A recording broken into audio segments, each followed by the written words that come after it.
ज़िया रूप से फ़ोन ले लेता है। वो कहता है कि यार साद आपका एक दोस्त आया था। मैंने कहा हाँ। कहता है यार वो तो सारी डिटेल हमसे मांग रहा था और उसको सब कुछ पता है, तो आप उस पर ट्रस्ट करते हो?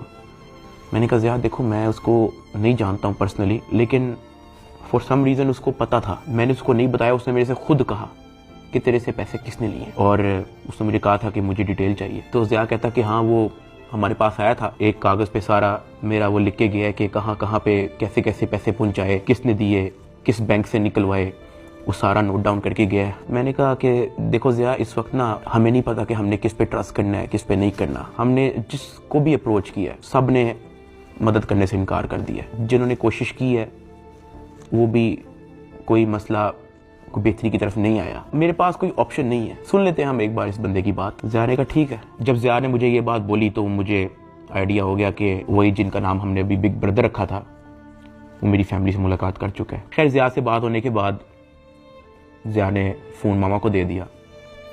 मामा भी रो पड़ी, गपशप हो रही ही। साथ उन्होंने कहा था कि जो आपका दोस्त आया है कहता कि आप मेरी भी माँ है, आपको कुछ नहीं होगा, आपने अब एक भी रुपया किसी को नहीं देना, बस जो आप लोगों ने दे दिया है उसकी मुझे डिटेल दे बस। खैर वही 15-20 मिनट होते ही हैं वो फ़ोन बंद हो जाता है। ना मुझे मामा की आवाज़ आ रही होती है ना मेरी आवाज़ उन तक जा रही होती है। तो मुझे रियलाइज़ होता है कि मेरा वक्त ख़त्म हो गया है। वहाँ का एक इंचार्ज मुझे मेरे सेल में वापस छोड़ देता है। मैं वापस उसी जगह पे आया था। वक्त के साथ साथ जेल में अपने आप को एडजस्ट किया, मेंटली एक्सेप्ट किया कि भाई तू अभी इधर ही है। 10 दिन गुजर गए। 10 दिन के बाद एक इंचार्ज फिर से आया चिट लेके, कहता सादुररहमान की रही। मैंने कहा जी सर मैं। कहता आजा तेरी मुलाकात है। मुझे लगा मेरी फैमिली आई है, लेकिन जब मैं उधर पहुंचा तो वही बिग ब्रदर मेरे से मिलने आया था। खैर उसने कॉल उठाई, कहता कैसा है डकी? मैंने कहा सर मैं बिल्कुल ठीक। कहता तू अपनी फैमिली के सामने रोया क्यों था? मैं उनसे मिलने गया था तो वो तेरी माँ कह रही थी कि वो रो रहा था उधर। मैंने कहा सर मैं बस थोड़ा इमोशनल हो गया उनको देख के। कहता नहीं हो, पता है जेल हो गई है तुझे तो क्या हो गया है, अंदर बैठ के घर वालों को तो नहीं ना परेशान करना, उनके सामने मुस्कुरा के जाया कर, हंसता खेलता उनके साथ शुगर लगाया कर।